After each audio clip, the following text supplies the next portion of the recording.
Alhamdulillahirabbil alamin, salatu wassalamu ala asrofil mursalin sayyidina Muhammadin wa ala alihi wa ashabihi ajma'in, wa ba'du. Ayah bunda yang dirahmati oleh Allah Subhanahu wa taala, ma'asyiral muslimin wal muslimat, hafizakumullah. Di dalam surat Mumtahanah ayat keempat, Allah mendeklarasikan untuk Nabi Ibrahim bahwa Nabi Ibrahim dijadikan oleh Allah sebagai suri tauladan untuk umat manusia. Qad kanat lakum uswatun hasanatun fi Ibrahim walladzina ma'ah. Sungguh ada pada pribadi Ibrahim dan bersama pengikutnya suri tauladan yang baik untuk kamu. Di antara sekian banyak keteladanan yang beliau tunjukkan kepada kita, dan yang paling menonjol di antaranya adalah soal cinta. Cinta yang sedemikian rupa memuncak kepada Allah Subhanahu wa taala sehingga Nabi Ibrahim mendapatkan gelar sebagai Khalilullah, kekasihnya Allah. Allah deklarkan lagi di dalam surat An-Nisa ayat 125. Wattakhazallahu Ibrahima khalila. Allah menjadikan Ibrahim sebagai sang kekasihnya. Ma'asyiral muslimin wal muslimat, hafizakumullah. Ternyata cara Allah mencintai seorang hambanya sangat berbeda dengan kebanyakan manusia mencintai manusia lainnya. Kalau manusia mencintai manusia, seringkali yang tergambar adalah diberikan berbagai kesenangan, kenikmatan, fasilitas, surat sakti, KTBLC, menangin tender, KKN, nepotisme, dan sebagainya. Tetapi sangat berbeda ketika Allah jatuh cinta kepada seorang hambanya yang bernama Ibrahim. Justru cara Allah memperlakukan Ibrahim sebagai sang kekasihnya, Allah uji terus-menerus dengan berbagai macam cobaan, tantangan, rintangan, hambatan, gangguan, kesengsaraan, kemalangan, penderitaan bertubi-tubi tak pernah berhenti, terus silih berganti. Artinya, begitulah cara Allah mencintai seorang hambanya, akan terus-menerus diuji oleh Allah Subhanahu wa ta'ala. Maka sebagian besar serangkaian cerita-cerita Ibrahim dalam Al-Quran, hampir seluruhnya bercerita kemalangan, penderitaan, ujian, cobaan, dan seterusnya. Dan Allah mengatakan sengaja. Dalam surat Al-Baqarah, Allah nyatakan ayat 124, wa idzi batala Ibrahima rabbuhu bikalimatin fa'atammahun qala inni ja'iluka lin-nasi imama qala wa min dzurriyyati qala la yanalu ahdi dzalimin. Kata Allah sengaja, ya, kami uji engkau wahai Ibrahim dengan berbagai macam, banyak sekali kalimat perintah dan larangan, karena kami ingin menjadikan engkau wahai Ibrahim sebagai pelopor, sebagai imam, sebagai pemuka, sebagai pemimpin kepada seluruh umat manusia di muka bumi ini. Qala wa min dzurriyyati. Kemudian Ibrahim menjawab, kalau begitu ya Allah, saya juga kepingin anak cucu saya sama persis seperti apa yang engkau ingin perlakukan terhadap saya. Jadi Ibrahim itu tidak egois, dikasih fasilitas terus ingat masa depan anak-anaknya. Artinya Nabi Ibrahim juga sebagai seorang visioner. Dan kelak Allah kabulkan doa Nabi Ibrahim ini, dari berbagai keturunannya banyak lahir para nabi-nabi. Termasuk ada Nabi Ismail, Nabi Ishak, dari Nabi Ismail nanti ada Nabi Muhammad SAW. Begitulah cara Allah mencintai seorang hambanya, bukan diberi kesenangan kenikmatan, malah diuji dengan berbagai macam penderitaan dan kemalangan. Mari sama-sama kita ambil 3 buah episode sebagai contoh bagaimana Allah menguji Nabi Ibrahim dan bagaimana sikap Ibrahim di dalam menerima ujian tersebut. Episode pertama, Nabi Ibrahim diuji oleh Allah dengan penundaan kelahiran anak. Usia sudah tua, belum punya anak. Sedih Nabi Ibrahim. Sama dengan keluarga Ali Imran, sama dengan keluarga Nabi Zakaria. Sedih, belum punya anak, bukan takut kesepian, bukan pingin punya momongan, bukan ada hiburan, Tapi takut kalau sampai tidak punya anak, siapa yang akan melanjutkan perjuangannya nanti untuk menegakkan kalimat Allah. Sehingga ketiga-tiganya hamba Allah ini, seorang nabi dan ada seorang rasul juga, bermohon kepada Allah. Nabi Ibrahim berdoa, Rabbi habli minas sholihin, dalam surah As-Saffat, ya Allah berikan aku anak yang soleh. Juga Nabi Zakaria berdoa yang sangat indah di dalam surat Maryam ayat 5 dan 6, doa Nabi Zakaria minta anak. Wa inni khiftul mawaliya min wara'i wa kanat imraati akiran fahabli min ladunka waliya yarithuni wa yarithu min ali yaquba waj'alhu rabbi radiyah. Ya Allah, saya takut kalau nanti saya meninggal dunia, tidak ada lagi generasi muda yang akan melanjutkan perjuangan saya, ya Allah. Padahal usia saya sudah tua, istri saya sudah tua, saya belum punya anak. Oleh karena itu, ya Allah, berilah saya anak yang sangat saya harapkan anak saya bisa melanjutkan perjuangan saya dan bisa melanjutkan perjuangan Nabi Yakub, dan ya Allah jadikanlah anak saya generasi yang Kau ridhoi. Surat Maryam ayat 5 dan 6. Begitulah doa Nabi Zakaria dan doa nabi-nabi yang lain ketika diuji oleh Allah belum punya anak, kepingin sekali punya anak agar ada yang melanjutkan cita-cita perjuangan orang tuanya. Bahasa sekarang bukan sekedar kepingin punya anak biologis, tapi juga kepingin ada anak ideologis.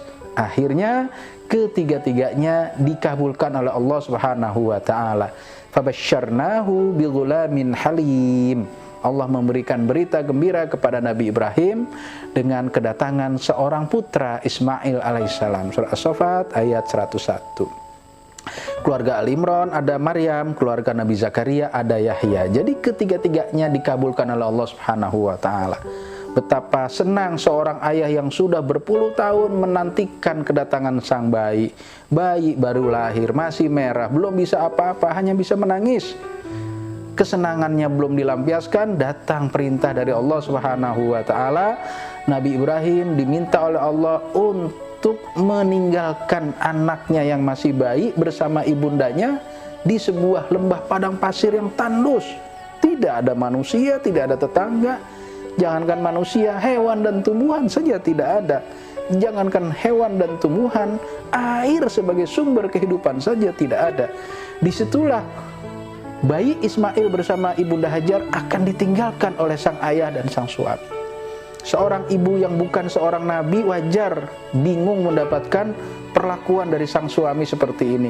Sehingga ibunda Hajar berkali-kali bertanya kepada sang suami, wahai suamiku sayang, mengapa engkau tinggalkan kami berdua di padang pasir yang tandus seperti ini? Ibrahim tidak bisa menjawab, tidak mungkin ada jawaban yang bisa memuaskan perasaan dan pikiran sang istri. Akhirnya sang istri mengulangi lagi pertanyaan, mengulangi lagi, sang suami semakin bingung tidak mampu menjawab. Dan akhirnya sang istri mulai berpikir dan merubah kalimat pertanyaannya. Wahai suamiku, apakah engkau tinggalkan kami berdua ini karena perintah dari Allah Subhanahu wa taala? Akhirnya Ibrahim bisa menjawab, betul wahai istriku, saya tinggalkan kau berdua karena ini perintah dari Allah Subhanahu wa taala. Kemudian dijawab oleh istrinya, oh kalau demikian tidak mungkin Allah akan menyia-nyiakan kami berdua. Berarti seorang istri juga berbaik sangka kepada Allah. Cinta yang luar biasa menghasilkan hati dan pikiran yang jernih. Hati pikiran yang jernih melahirkan prasangka baik kepada Allah. Oh tidak mungkin, kalau begitu tidak mungkin Allah akan menyia-nyiakan kami berdua. Tetap optimis, tidak takut lagi ditinggalkan sang suami. Barulah kemudian sang suami Ibrahim alaihissalam siap melangkah. Ketika melangkah, berdoa meninggalkan anak istrinya di padang pasir yang tandus dengan doa yang sangat indah. Dilukiskan oleh Allah dalam surat Ibrahim ayat 37. Rabbana inni askaltu min dzurriyyati biwadin ghairi dzi zar'in 'inda baitikal muharram. Rabbana liqimus shalah faj'al af'idatan minan nasi tahwi ilaihim warzuqhum minats tsamarati la'allahum yashkurun. Ya Allah, saya tinggalkan anak istri saya di sebuah lembah padang pasir yang tandus, ya Allah. Tidak ada tumbuh-tumbuhan, tidak ada buah-buahan yang bisa dimakan. Tetapi dekat cikal bakar rumahmu, ya Allah, Masjidil Haram. Yang saya minta pertama kali adalah, saya kepingin anak saya bisa sholat. anak istri saya bisa sholat. Jadi bukan makannya dulu yang diminta. Ya Allah, bagaimana makannya? Enggak. Ya. Kemudian yang kedua, jadikanlah seluruh hati manusia di muka bumi ini senang pada tempat dia berdua ini. Kita rame-rame senang. Yang plus itu udah 200 jutaan, antri 7 tahun lagi di Jakarta. Apalagi yang reguler bisa antri 20 tahun. Ayo lo, yang udah 40 tahun harus sudah setor itu. Kalau enggak nanti 60 tahun belum setor, pergi haji baru 80 tahun, usianya sudah nggak kuat lagi gitu ya. Luar biasa. Dan nggak ada orang cerita pergi haji terus kapok begitu. Malah yang ada rindu lagi, kangen lagi, pengen mengulangi lagi. Jadi tahwi ilahim, senang pada tempat, kita semua senang. Store untuk pergi haji. Warzuqhum minats tsamarat, berilah keduanya buah-buahan. Sekarang terbukti di Mekah yang katanya kering kerontang tandus, tapi subhanallah buah-buahan dari berbagai penjuru ada. Jengkol juga ada di sana kalau mau. Subhanallah. Itulah doa Nabi Ibrahim alaihissalam. Berbeda kalau kita meninggalkan anak istri kita. Barangkali ya saya diperintahkan oleh masyarakat untuk berdakwah ke tempat yang jauh. Pertama kali saya hitung-hitungan berapa uang yang harus saya tinggalkan untuk anak istri kan gitu ya. Sehari berapa tinggal dikalikan berapa hari saya pergi. Yang kedua, saya tinggal di sebuah komplek, banyak orang, banyak tetangga. Yang ketiga, zaman modern ini warung-warung banyak, males keluar saja bisa nyamperin itu gas, beras tinggal di telepon, delivery home. Beras datang ya, datang tuh beras. Gas datang ya, datang tuh gas. Itu zaman sekarang, angkat telepon, gadget. Males masak, tinggal yang matang juga bisa datang. Ada GoFood segala macam. Ya, apa? Pizza datang, datang. Terus apa alasan saya kalau masih takut meninggalkan keluarga ketika kita harus pergi jauh berdakwah? Udah nggak ada alasan lagi, nggak ada apa-apanya kita dibanding dengan Nabi Ibrahim alaihissalam. Subhanallah. Kita tidak ceritakan bagaimana kisah berikutnya Ibunda Hajar menyelamatkan bayinya. Karena sang bayi harus minum susu, berarti ibunya harus minum. Akhirnya ibunya cari air, lari dari Safa ke Marwah. Tidak capek, letih, lesu, lemah, letoy, lunglai, tidak takut, tidak nyerah, tidak kapok, tidak pesimis, tidak berhenti. Tawakal penuh, pasrah total, prasangka baik kepada Allah. Akhirnya Allah kabulkan, ada air Zam-Zam. Itu tidak kita ceritakan semua, karena sudah ada air, sudah ada sumber kehidupan, maka selamatlah sang bayi dan ibunya. Dan akhirnya kota Mekah mulai ramai, dikunjungi banyak orang. Dan waktu itu memang Mekah itu menjadi persimpangan antara perdagangan jalur utara dan selatan dan barat timur. Sehingga Mekah itu ada di persimpangan pada saat itu. Nah, tidak kita ceritakan, singkatnya kurang lebih 14 tahun sudah betapa rindu dan kangen seorang ayah yang sudah lama meninggalkan anak istrinya. Anaknya sudah ABG nih ceritanya. Nabi Ismail sudah ABG, luar biasa. Tetapi rasa rindu dan kangennya belum dilampiaskan secara penuh, datang lagi perintah dari Allah Subhanahu wa taala. Yang kali ini menjadi peristiwa yang sangat monumental, diabadikan oleh umat Islam. Bahkan kita jadikan hari raya Idul Adha. Nabi Ibrahim disuruh oleh Allah untuk menyembelih anaknya sendiri. Allah lukiskan dalam surat As-Saffat ayat 102, falamma balagha ma'ahu as-sa'ya qala ya bunayya inni ara fil manami anni azbahuka fanzur maza tara. Qala ya abati fa'al ma tu'mar satajiduni insyaallahu minas sabirin. Ketika Ismail usianya sudah mulai menjelang dewasa, Ibrahim berkata pada anaknya, wahai anandaku sayang, tadi malam ayah bermimpi nak. Ayah disuruh menyembelihmu wahai anakku. Bagaimana nak pendapatmu? Ismail menjawab, wahai ayahanda, lakukanlah apa yang Allah perintahkan padamu. Mudah-mudahan engkau akan melihat aku termasuk orang-orang yang sabar. Jadi ternyata anaknya juga luar biasa, cinta kepada Allah, bersih hati dan pikirannya, pasrah total, enggak teriak-teriak hak asasi manusia lah, kejam lah, bapak apaan loh, begitu, enggak begitu ternyata. Itulah hasil didikan seorang ibu yang sangat solihah sehingga melahirkan anak yang luar biasa ketaatannya.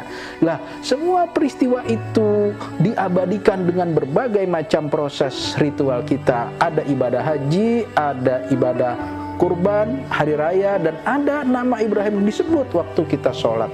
Artinya sedemikian rupa keistimewaan Nabiullah Ibrahim di hadapan Allah sampai keteladanannya itu diabadikan dalam 3 buah prosesi ritual kita. Bacaan sholat, Idul Adha, ibadah haji. Subhanallah. Mudah-mudahan di dalam Idul Adha kali ini kita menjadi orang yang pandai mengambil pelajaran, mengambil hikmah, mengambil ibrah, mengambil manfaat dari cerita yang kisah nyata, bukan fiktif, keluarga Nabiullah Ibrahim alaihissalam yang sedemikian cintanya kepada Allah Subhanahu wa taala saat sedang berada di puncak-puncak cinta. Billahi taufiq wal hidayah. Assalamualaikum warahmatullahi wabarakatuh.